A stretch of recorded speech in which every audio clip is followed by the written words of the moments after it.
신년 기도회를 통해서 나눌 말씀은 오늘의 우리 교회의 표잖아요. 반석 위에 지어져 가는 교회라는 표인데, 사실 교회가 반석 위에 지어져 가기 위해서는 먼저 우리 개인의 신앙과 우리의 인격과 우리의 인생이 먼저 반석 위에 지어져 가야 돼요. 그죠? 여러분, 성도 개개인들이 반석 위에 지어져 가지 않는데 그 인생들이 무너지는데 교회가 어떻게 해서 반석 위에 지어지겠어요? 그죠? 그래서 교회가 반석 위에 지어져 가기 위해서는 성도님들 개인의 인생도 먼저 반석 위에 지어져야 됩니다. 그래서 오늘 이 신년 기도회를 통해서 또 반석 위에 먼저 지어져야 될 우리 자신들의 신앙을 좀 점검하는 그런 시간을 좀 갖고자 합니다. 특히 예수님께서 말씀하신 이 씨 뿌리는 비유 있죠. 이 씨 뿌리는 비유를 통해서 우리는 누구냐?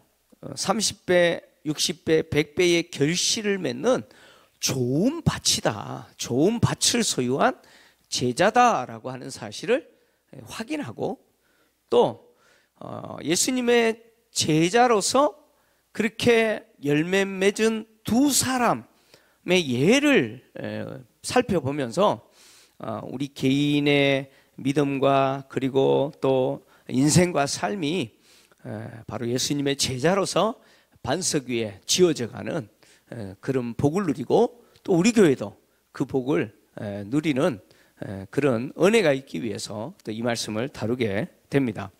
이 말씀을 다루게 되는데, 먼저 우리가 이제 씨 뿌리는 비유를 다루기 전에 먼저 좀 알아야 되는 게 뭐냐면, 아마 성도님들은 이 비유 너무 잘 알고 있을 거예요. 그죠? 뭐 수십 번 들은 분들도 계실 거예요. 벌써 이 내용이 무슨 내용인지 이미 다 안다고 생각하는 분들이 있습니다. 통상 이 씨 뿌리는 비유를 어떤 식으로 우리가 많이 들여다보냐면, 우리는 30배, 60배, 100배의 결실을 맺는 좋은 밭이 되어야 됩니다. 이런 관점에서 많이 말씀을 들었으리라 생각합니다. 여러분, 그렇죠? 아마 그렇게 많이 들었을 거예요.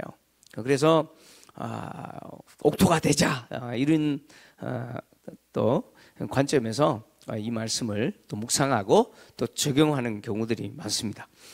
그런데 마태가 이 씨 뿌리는 비유를 기록했을 때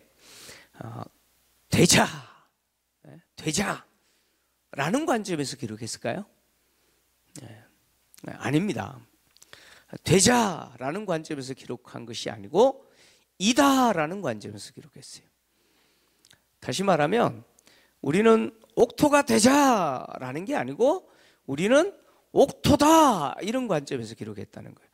옆에 분에게 이렇게 한번 인사합시다. 당신은 옥토입니다.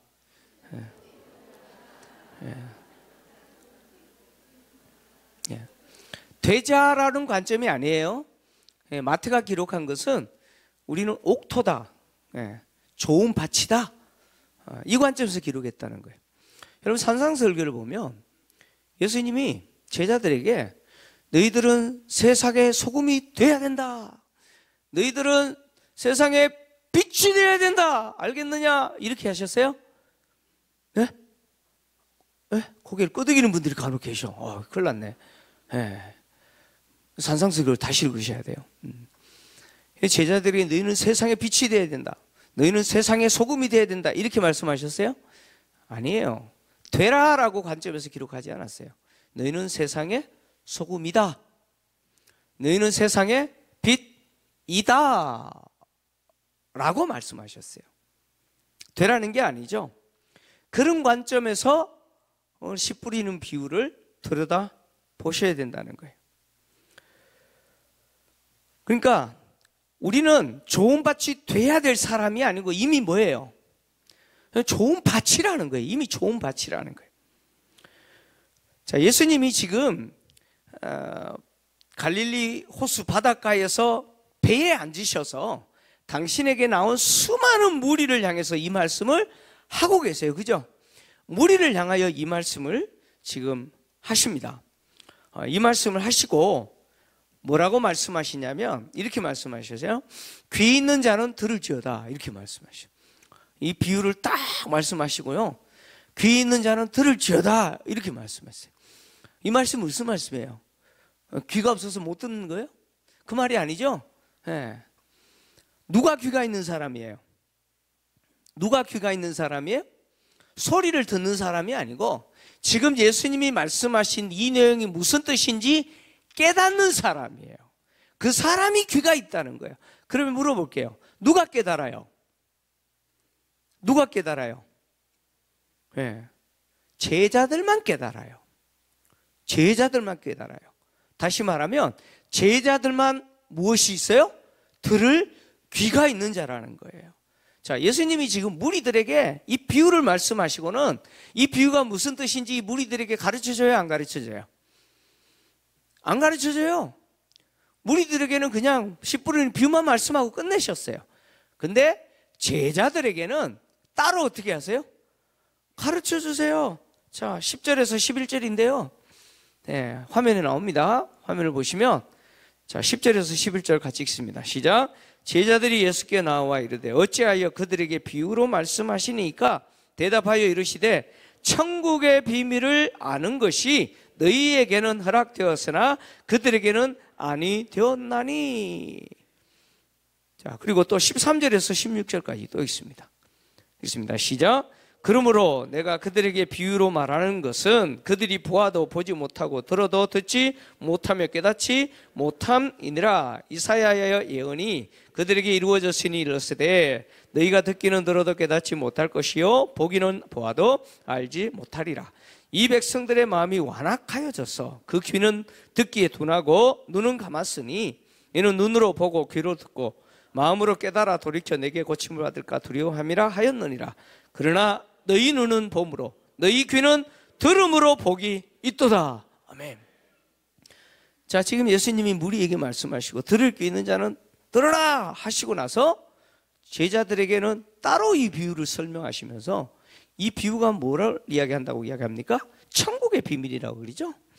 천국의 비밀에 대해서 제자들은 깨닫게 하신다는 거예요. 아는 것이 허락됐으나 무리들에게는 허락이 안 됐다는 거예요. 그래서 무리들에게 설명을 안 해주신다는 거예요. 그러면서 예수님이 이사야 선지자의 예언이죠. 이사야서 6장의 이야기인데 이사야 선지자가 뭐예요? 부름을 받잖아요. 네? 그 부름받은 이야기예요. 그때 하나님이 이사야 선지자를 통해서 주신 말씀이 이 백성이 들어도 보아도 깨달아요, 못 깨달아요? 못 깨닫는다고 말씀하신 것이 이루어진다는 거예요. 이루어졌다는 거예요. 그래서 무리들은 들어도 모를 거라는 거예요. 그러나 너희 귀는 듣고 너희 눈은 보고 너희 귀는 듣기 때문에 뭐예요? 복이 있다라고 말씀하셨어요. 들을 귀 있는 자는 누굽니까? 제자들이라는 거예요. 자, 예수님이 지금 씨 뿌리는 비유를 통해서 두 분류로 사람들을 구분하는 거예요. 예수님의 제자들과 그리고 무리들을 구분하는 거예요. 다 구분하는 거예요. 구분하는데 이 씨 뿌리는 비유에서 등장하는 이제 오늘 다루게 될 내용은 돌밭까지만 다루게 돼요. 내일 이제 가시떨기와 좋은 밭을 다루게 되는데, 자, 이 길가와 돌밭 그리고 가시떨기에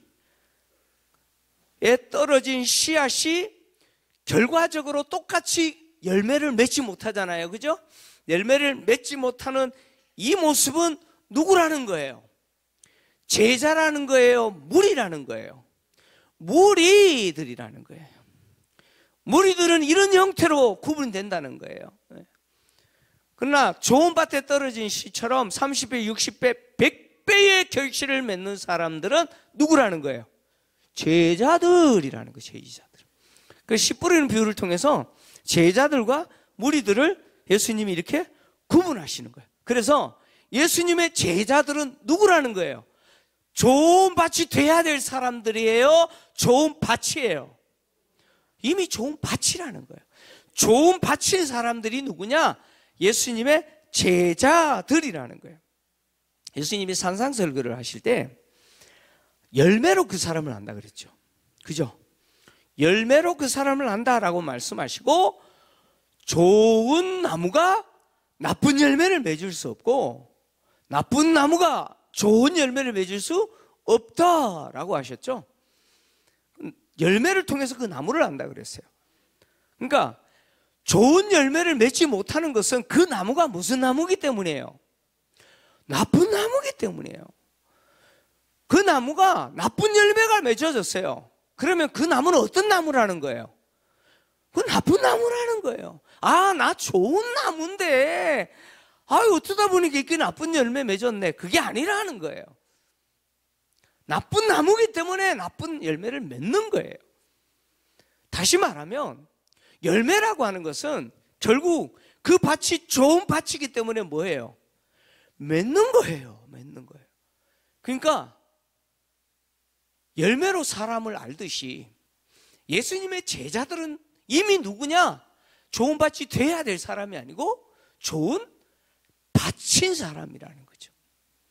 반대로 열매 맺지 못하는 이 사람들은 전부 누구예요? 다 무리들이라는 거예요. 무리들.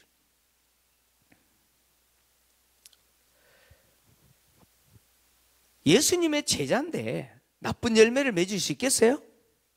나 예수님 제자입니다 했는데 열매를 맺지 못하는 경우가 있겠어요?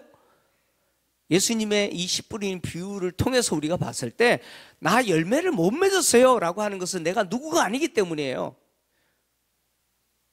이게 잠잠해지시네 갑자기. 내가 열매가 없는 것은 내가 무엇이 아니라는 거예요. 제자가 아니라는 거예요. 제자라고 하는 것은 말로 제자라고 말하는 게 아니라는 거예요. 결국 예수님이 하시는 이 말씀의 의도를 우리가 좀 파악을 해야 돼요. 제자는 반드시 무엇으로 증명하는 겁니까? 그 열매로 증명한다는 거예요. 씨 뿌리는 비유는 그런 이야기라는 거예요. 자, 첫 번째 씨가 뿌려졌는데 이제 뿌린 자가 나가서 씨를 뿌렸는데 그 씨 중에 들은 어디 떨어졌느냐? 길가에 떨어졌는데 새들이 와서 먹어버렸대요. 길가에 떨어진 씨를 새들이 와서 먹어버렸대요. 예수님은 이것에 대해서 어떻게 해석하셨느냐? 아무나 천국 말씀을 듣고 깨닫지 못할 때 악한 자가 와서 그 마음에 뿌려진 것을 빼앗아 가는 것이다 이렇게 말씀하셨어요. 여기 악한 자는 누구냐? 마귀입니다. 마태복음에서 악한 자는 사탄이에요. 마귀예요. 마귀가 말씀을 뺏어가 뿌는 사람이라는 거예요. 근데 이 말씀을 뺏어가는 사람은 어떤 사람이에요? 예? 마음이 완악한 자들을 이야기하는 겁니다.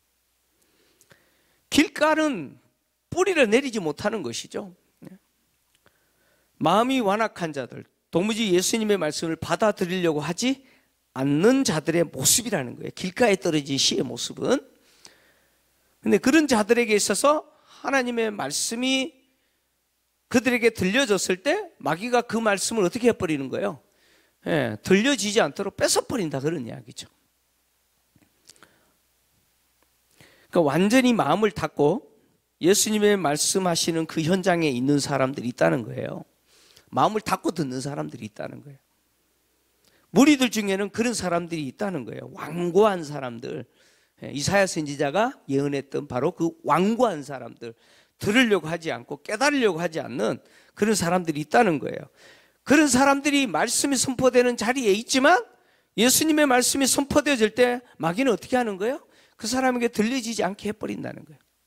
속속 뺏어본다는 거예요.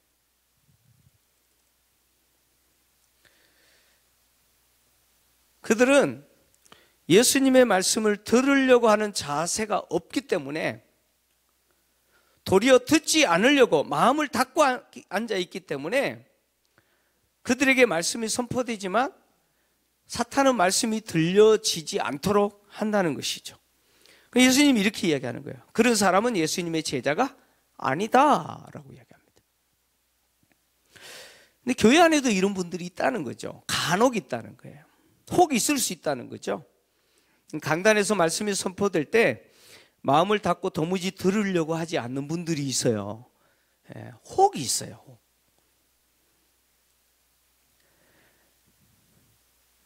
이런 사람들은 말씀이 선포되는 자리에 앉아 있지만 사탄이 말씀을 속속 뺏어가요. 그죠? 들려지게 하지 않는다는 거예요.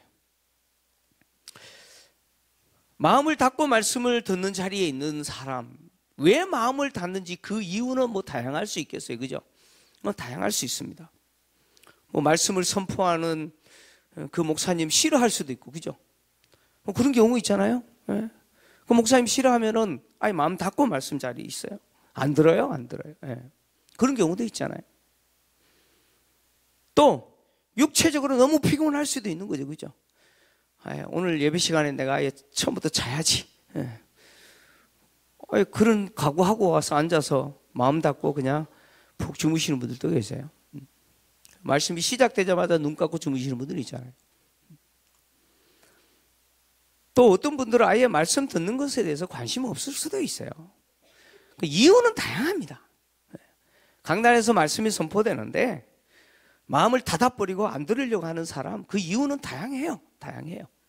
근데 중요한 것은 뭡니까? 핵심은 마음을 닫았다는 거죠. 마음을 닫고 듣지 않으려고 하는 자세로 그 자리에 있다는 거예요. 그래서 그 자리에 있는 사람에게 사탄은 어떻게 하느냐? 절대로 들려지게 하지 않어요. 말씀이 잘못해가지고 말씀이 들려져가지고 아멘 하면 안 되니까. 예. 아니 사탄이 그런다는 거예요. 절대 아멘 못하도록 어떻게 해요? 예. 말씀을 가로채고 방해하죠. 아멘 못하게 합니다. 예. 그리고요, 예. 그 말씀 듣고 순종하게 합니까? 절대 순종하게 하지 않죠. 그 말씀에 동의하지 않아요. 예. 순종하지 않습니다. 근데 예수님은 뭐라고 말씀하시냐면, 이런 태도로 말씀이 선포되는 자리에 있는 사람은 예수님의 제자가 아니다, 이렇게 말씀하고 계시는 거예요.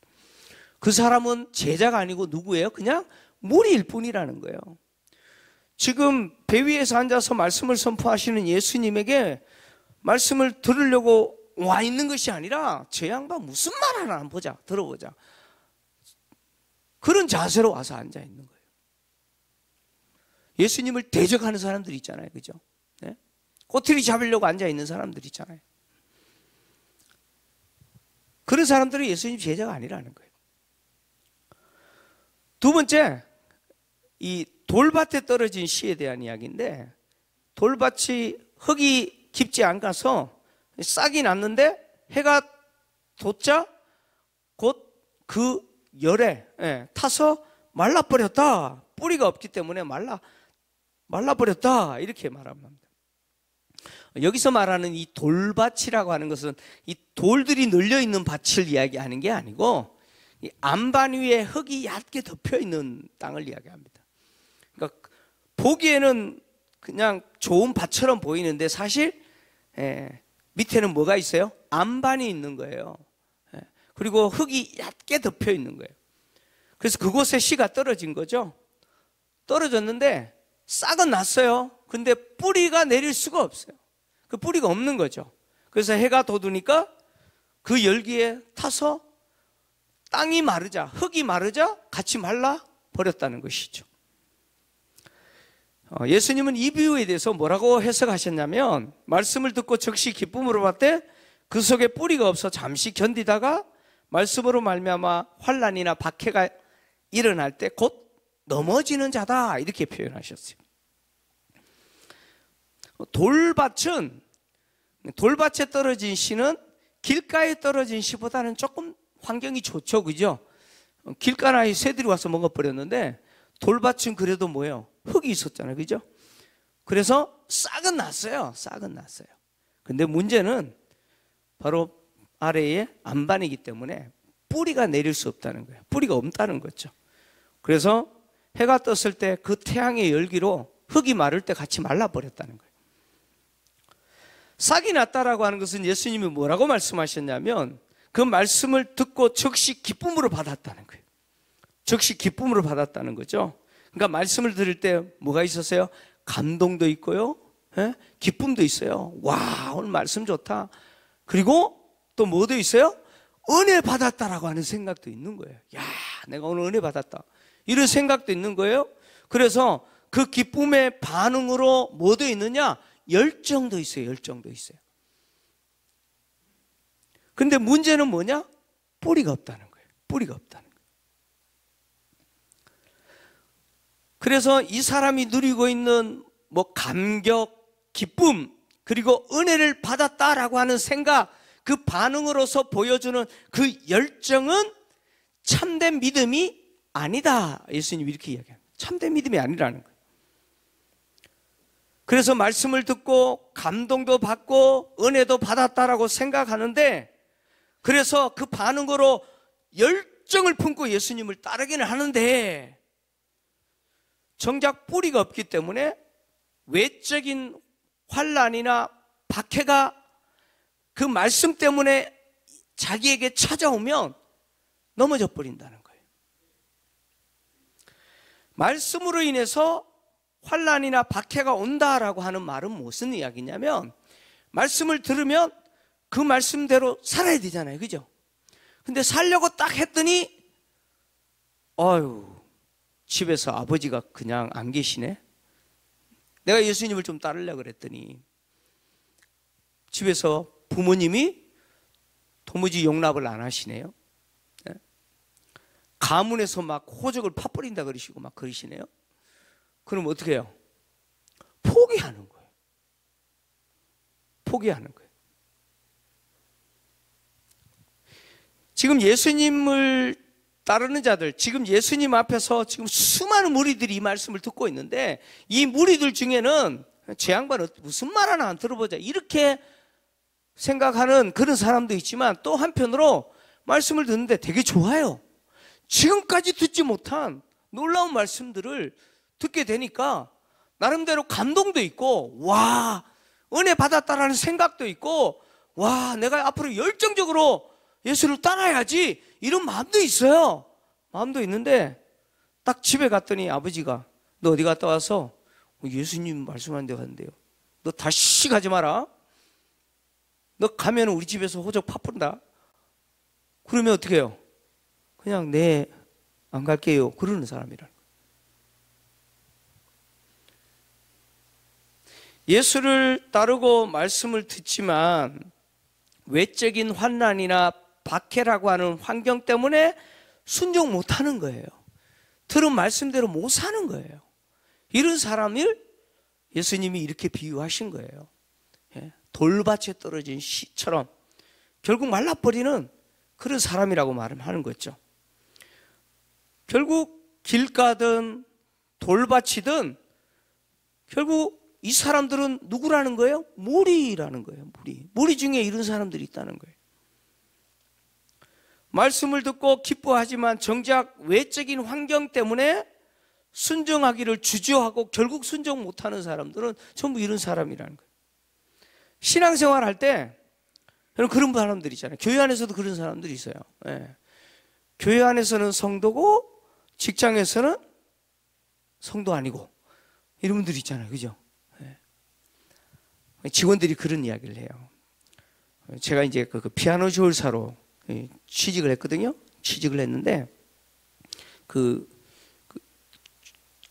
대리점 사장님이 어머님이 거의 보살 수준이에요. 그래서 대리점에 그 부적들 그냥 도배하듯이 붙여놨어요. 근데 갔더니 이제 피아노 조율 기사들이 몇 명 있어요. 몇 명 있는데 저한테 그래요. 우리 이 사장님은 예수 믿는 거 제일 싫어한다고. 예수 믿는 거 제일 싫어한대요. 그래서 제가 영창 대리점인데, 영창은 기독교식 기업이었어요. 맑은 소리, 고운 소리, 이 광고 아시죠? 예. 영창 피아노는 기독교 기업이었어요. 그래서 삼익하고 또 틀려가지고 영창 대리점에게 주일은 쉬어라라고 했어요. 의무적으로 영창 대리점은 주일은 쉬었어요. 예. 근데 저희 대리점이 삼익 대리점과 길가 딱 마주보고 있어요. 이 4차선 길 마주보고. 그래서 사장이 항상 이렇게 봐요. 오, 손님 들어가면 어떡하나. 우리한테 와야 되는데. 그리고 맨날 경쟁을 하는 거예요. 예. 경쟁하는 거예요. 그래서 항상 삼익 대리점 이렇게 손님 들어가나 안 들어가나 이렇게 쳐다보시면서 근데 삼익은 주일날 계속 하거든요. 주일날 영업해요. 그러니까 영창은 주일날 영업하면 안 돼요. 예, 본사에서 못하게 했어요.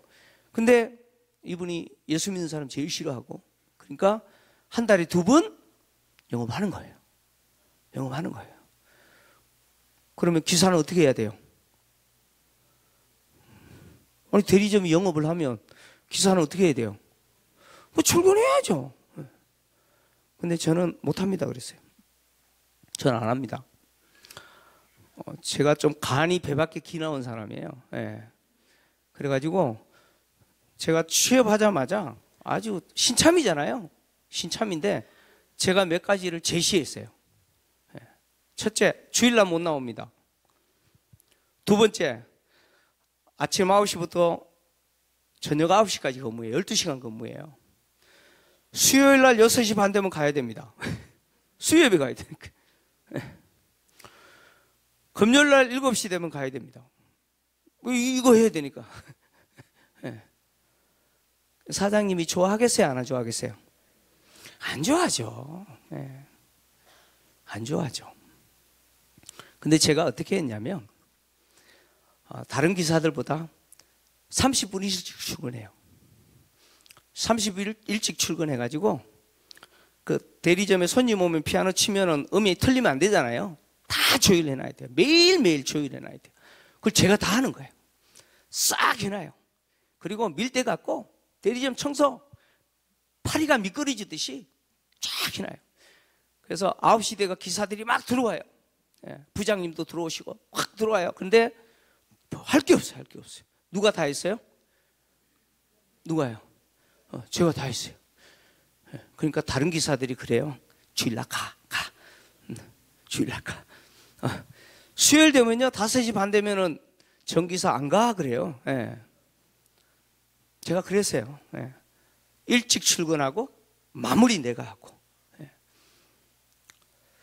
나중에는 그 사장님이 되게 좋아했어요. 제가 이제 신학교 가야 된다고 관둔다 그러니까 1년만 더 해달라고 사정했어요.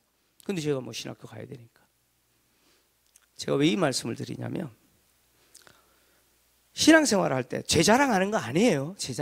하나님 저한테 은혜를 주셔서 제가 그렇게 한 거예요. 신앙생활 할 때 내가 예수님의 말씀을 듣고 그 말씀에 순종하면서 살아야 되는데,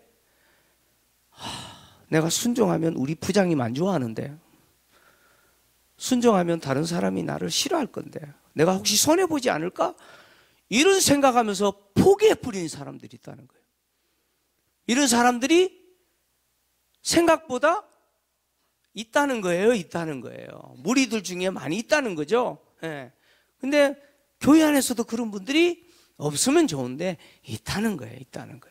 근데 그런 분들은 예수님의 말씀이 뭐라는 거예요? 제자이다 입니까? 아니다 입니까? 제자 아니다 그런 이야기죠.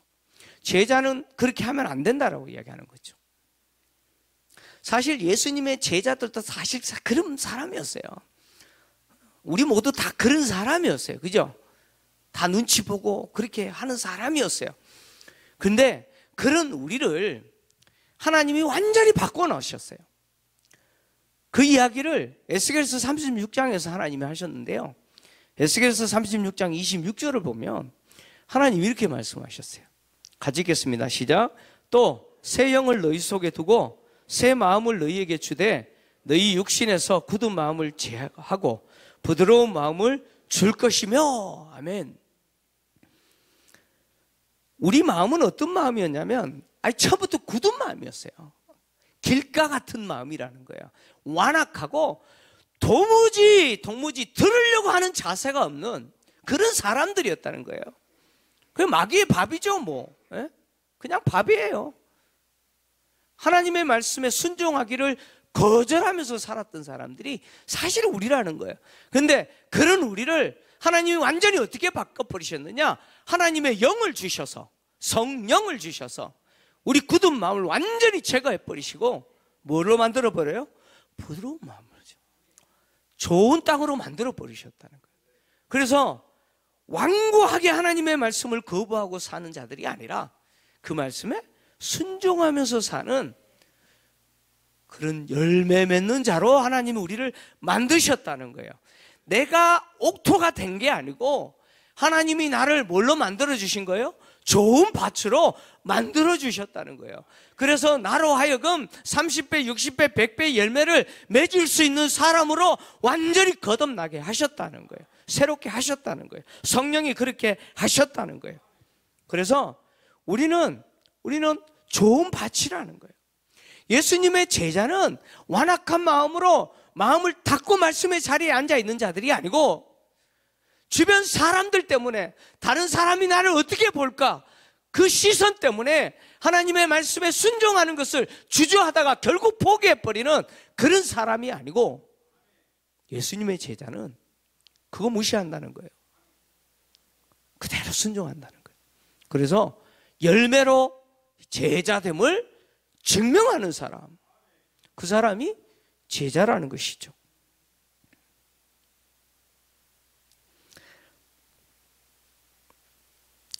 여러분 제자입니까? 뜬금없이 툭 질문을 던져서 죄송한데 여러분 자신에게 한번 물어보세요. 나는 제자인가? 나는 제자인가?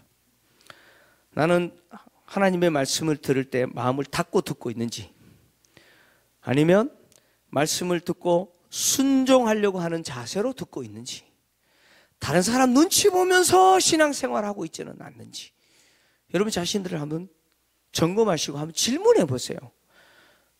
나는 주님이 옥토로 만든 좋은 밭으로 만든 제자인가? 여러분 한번 자신에게 질문을 던져보십시오. 주님은 분명히 나를 좋은 밭으로 만들어 놓으셨는데 내가 지금 여전히 마음을 닫고 마치 길가처럼 행동하거나 돌밭처럼 행동하고 있지는 않는지 자신을 점검해 보라는 거예요. 주님의 제자는 반석 위에 집을 짓는 것처럼 지혜로운 자가 누구예요? 제자죠. 예수님의 제자는 반석 위에 집을 짓는 것 같은 지혜로운 자입니다. 예수님이 말씀하신 반석 위에 집을 짓는 지혜로운 자 같으니 라고 하는 그 지혜로운 자가 나인가? 한번 또 질문을 하시고 여러분 답을 찾으셔야 돼요. 그래 나 맞아 라고 하셔야 돼요. 그래야 우리의 인생도 반석 위에 세워질 뿐만 아니라 우리 가정도 반석 위에 세워져요. 여러분 자녀 세대들이 이제 원래부터 오후 예배 드리고 넷째 주는 세대 통합 예배 드릴 거예요. 여러분 세대 통합 예배 드리는 목적이 뭔지 아십니까? 목적이 뭐겠어요? 목적은 기성세대들인 부모 세대들이 자녀 세대들에게 하나님께 돌아가는 모습을 보여주는 거예요. 자녀 세대들이 기도할 줄 알아요? 자녀 세대들이 어떻게 해야 하나님께 돌아가는지 알아요? 몰라요. 그 자녀 세대들이 뭘 보고 이것이 신앙이고 이것이 믿음이고 이것이 하나님께 돌아가는 것이구나 라고 하는 것을 아느냐면 그 부모 세대들의 그 모습을 통해서 아는 거죠. 그래서 세대 통합 예배를 통해서 그걸 이제는 우리 부모 세대들이 보여주셔야 돼요. 여러분 세대 통합 예배를 우리 자녀들을 꼭 데리고 오시고 이걸 이용하셔서 우리 자녀들이 믿음의 사람으로 세워지도록 하셔야 돼요. 그래서 우리의 믿음, 기성세대의 그 헌신과 주를 향한 열정이 다음 세대, 차세대라고 요즘 부르는데 차세대의 우리 아이들에게 이어질 수 있도록 해야 됩니다. 그래야 우리 가정도 세워지고요. 우리 교회도 세워지는 거예요. 그렇지 않습니까? 교회가 세워지기 위해서 반석 위에 세워지는 지어져 가는 교회가 되기 위해서는 우리가 반석 위에 지어져야 돼요. 나의 믿음과 나의 인생이 반석 위에 지어지고 우리 가정이 그렇게 지어질 때 비로소 우리 교회가 그 반석 위에 지어질 수 있다는 사실을 꼭 기억하시고 여러분 다시 한번 옆에 분에게 이렇게 다시 한번 확인합시다. 당신은 좋은 밭입니다. 확인하십시오. 네. 네. 여러분은 좋은 밭입니다. 믿습니까? 네. 저도 좋은 밭이고요. 여러분들도 좋은 밭이에요. 우리를 좋은 밭으로 만드신 그 주님이 기대하시는 대로 올 한 해도 정말 열매를 32배, 100배로 맺는 저와 여러분 되시기를 주의 이름으로 축원합니다.